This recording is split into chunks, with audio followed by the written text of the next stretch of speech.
LDFിന്റെ മൂന്നാം സർക്കാർ അധികാരത്തിൽ വരുമോ? കേരളത്തിൽ വലിയ ചർച്ചയാണ്. കേരളം ആ വിഷയമാണ് സജീവമായി, പ്രത്യേകിച്ച് രാഷ്ട്രീയ കേരളം ചർച്ച ചെയ്യുന്നത്.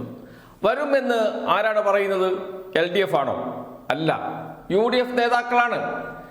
UDF നേതാക്കൾ തന്നെ പറയുന്നു. പ്രതിപക്ഷ നേതാവ് VD സതീശൻ പറയുന്നു. മുസ്ലിം ലീഗ് നേതാവ് PK കുഞ്ഞാലിക്കുട്ടി പറയുന്നു. UDF നേതാക്കൾ എല്ലാവരും പറയുന്നു. ഒരു സംശയവും വേണ്ട, LDF തന്നെ അധികാരത്തിൽ വരും എന്ന്. എന്തുകൊണ്ടാണ് ഇങ്ങനെ പറയുന്നത് എന്നല്ലേ?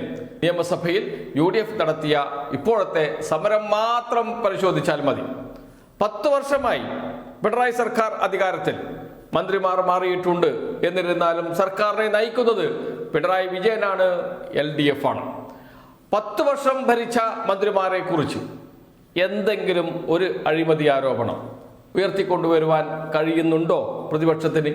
ഇല്ല എന്നല്ലേ നിയമസഭയിലെ സമരം നമ്മോട് പറയുന്നത്? എന്താണ് വിഷയം? ശബരിമല മാത്രം.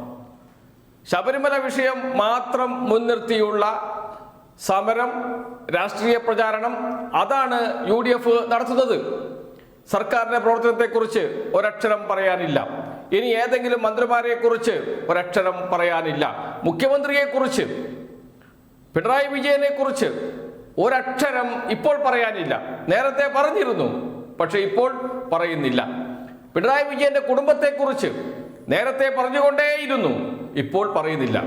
എന്തുകൊണ്ടാണ് ഇപ്പോൾ പറയുന്നില്ല എന്നത് വലിയ ആരോപണമായി പ്രതിപക്ഷത്തിന് നേരെ ഉയരുന്നത്? തെരഞ്ഞെടുപ്പ് മുന്നിൽ നിൽക്കുകയാണ്. മൂന്നാം LDF സർക്കാർ വരണോ അതല്ല UDF സർക്കാരാണോ വരേണ്ടത് എന്ന ചോദ്യം ജനങ്ങളുടെ മുന്നിലുണ്ട്. ജനങ്ങൾ തീരുമാനമെടുക്കാൻ പോകുന്നു. സ്വാഭാവികമായും രാഷ്ട്രീയമായി സർക്കാരിന്റെ വീഴ്ചകൾ ജനങ്ങളുടെ മുന്നിൽ അവതരിപ്പിക്കാനുള്ള ഏറ്റവും അനുയോജ്യമായ സമയമാണിത്. ആ സമയത്ത് സർക്കാരിന്റെ പ്രവർത്തനത്തെക്കുറിച്ച് മിണ്ടുന്നേയില്ല. പറയുന്നത് എന്താണ്? ശബരിമല വിഷയം.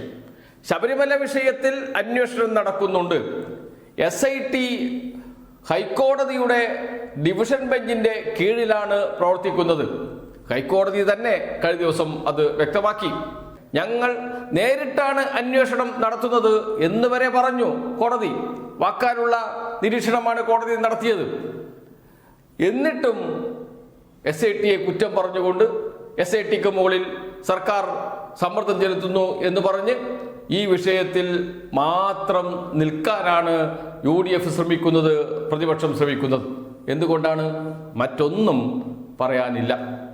ഒരു മന്ത്രിമാരെ കുറിച്ച് ആരോപണമില്ല, മുഖ്യമന്ത്രിയെക്കുറിച്ച് ആരോപണമില്ല.